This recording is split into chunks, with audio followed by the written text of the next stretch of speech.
me a god. They call me a god.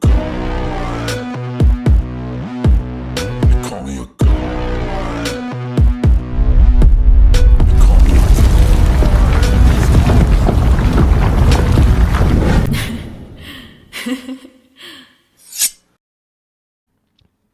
Having a successful career is not a masculine trait, but true, but often there are masculine traits needed in order to be that successful. And the concern is, can she turn that off when she comes home?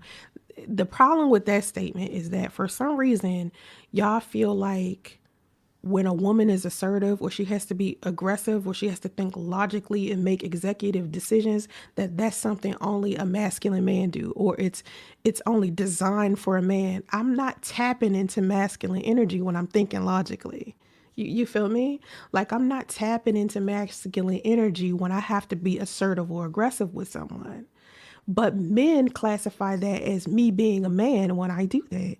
When I take charge, I can still be real feminine with that shit. Like, I can still be hella woman with that shit. But for some reason, men feel like strength, wealth, success is only designed for men, not women. And that's an issue to me. So, do I know how to turn it off? And you're talking to a woman who's been a businesswoman. I've been a businesswoman since I was 18. I started my first business when I was 18, and I have had several businesses since. So I always been the boss. But when I get inside my relationships, I get real soft. The last thing that I want to do when I come home after dealing with business all day long is get in bed with my man and try to run shit with him. I'm gonna need for him to take over. I'm sorry. I'm gonna need for him to handle it, bro. Like, whatever needs to be handled, handle it. I kick in the gear if I need to make a business decision because you're not there to do it yourself. But I need for you to take lead. You know, when I come home from work, just like any other man, like when I was in relationships with my man and whoever my man was at the time, you know, I've been single for 5 years. I've been celibate for 5 years. Anytime I was in a relationship with a man, right? And we're in this long-term situation and he had to go to work and I wasn't, maybe I was at home. When he got home, dinner was cooked. It was clean. You know, I ran my bath water for him.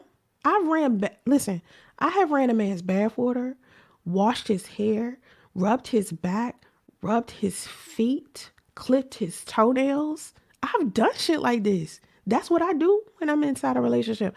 I become very catering and subservient.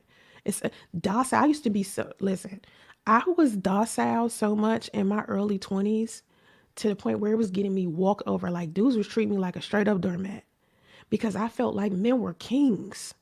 And so anytime I got one and I'm thinking I'm in a relationship with a guy that loved me too, I'm expecting for that shit to be given back to me in return.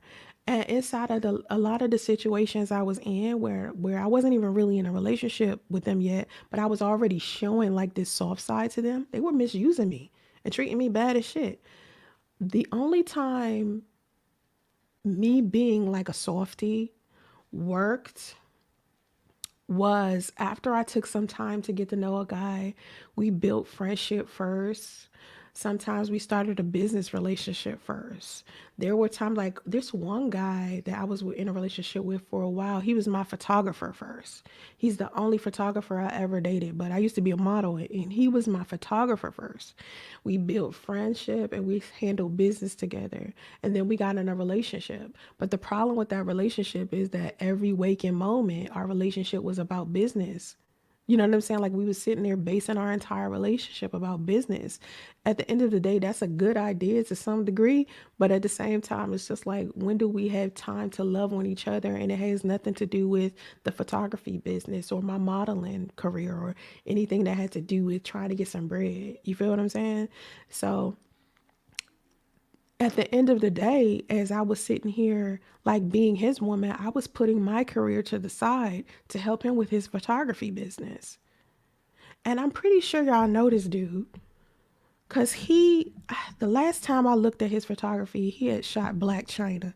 The name of his photography company is called 2020 Photography.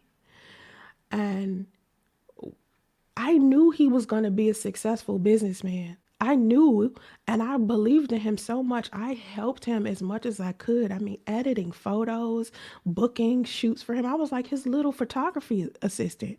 I put my own career to the side to help him become who he was. And at the end of the day, he still doesn't give me credit for that. And that's the reason why a lot of women no longer participate in trying to build a man up or to help a man be better. Because at the end of the day, a lot of us don't get any credit for the men that we helped when we nourished their careers and shit like that. So anyway, part of the masculine traits that I learned in college, masculine traits that I learned in college or I learned from running my own business, I usually put it into the businesses of the men that I end up in a relationship with. That's how I do shit.